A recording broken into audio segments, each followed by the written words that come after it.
always liked the name Trey. Playing basketball my whole life, I always felt like I wanted to name my son Trey after the three-point shot. So Ray, my husband, played overseas and played in college, and so his dad felt strongly about that. We are a basketball family. Basketball has always been a part of our life. But my fear was if he couldn't shoot, we were gonna name him Doyce. So I'm glad that he can shoot, so we stuck with Trey.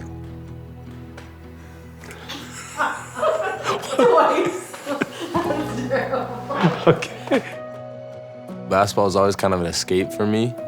Like, regardless of how my mental health is doing, I can always count on going to basketball practice and just, yeah, I may be mad at basketball, but it's like I'm in my own world. It's like I can just release, leave everything at the door, go in, train my heart out.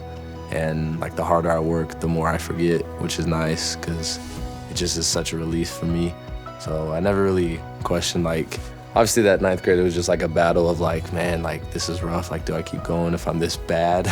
Trey's freshman year, he sat on the bench and didn't play hardly at all. And that's a tough place to be in for a kid. And so I think that was a low point. That was hard for him.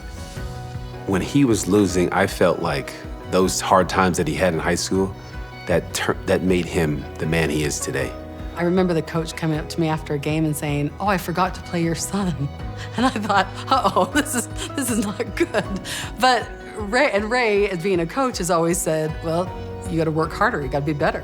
That's the only way you're gonna play. And I think Trey took that as fuel and absolutely worked harder, and then started varsity as a sophomore. He had to go through that in order to see, okay, that's the way it was, but if I continue to work hard and grind, this is what I can achieve. You're in the same situation now, Trey. This is freshman year.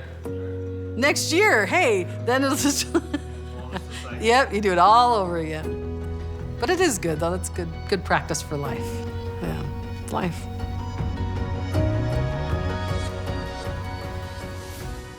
To me, it's just like this dark cloud.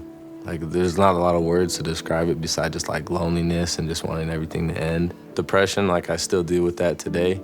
It kind of stems from that 9th grade year where I wasn't doing that good at basketball, so I really isolated myself. We are champions of therapy and whatever someone needs to address those issues. So I think that's been really good for Trey, and Trey's always been very open. A common thing in sports is just push it under the rug, like be a man, take the next step, continue forward. Being able to share my experiences, hopefully it helps other people understand that like it's normal, like people are like that, and that's just like the card you're dealt. I think he's just always had a sensitivity to mental health issues and just feels strongly that you can change your mindset if you'd like to, and I think he's always been one to put motivational sayings on mirrors and around to help him to get in a good mind space. He's always been very goal-oriented, and so I think default happiness is kind of a natural part of his personality to help people and to create awareness for mental health and to help people be happy.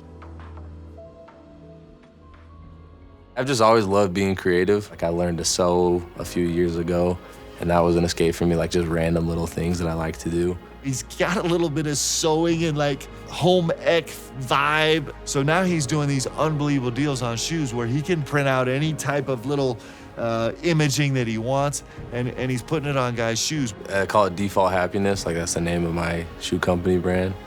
And it just kind of stems from things called trigger words. I think it's important to say that default happiness doesn't mean you put on a smile and pretend there aren't any issues, but that you can turn your situation around and find joy in life so that your default is to be happy. You know, we're here to be happy. It's just who he is. You know, this is just one slice of 1,000 different things that he's gonna do that are really special and super swag. Because most athletes, you know, you see him on the court, you know, after the game, like, oh, that guy's a great guy. Seems like a great guy. But then you'll hear some other stories rumbling around that, ooh, that guy off the court, he's doing some things that he shouldn't be doing. Not him. What you see is what you get. And that's the sign of a good man, that he doesn't change who he is. It doesn't matter who he's around. He's gonna be himself.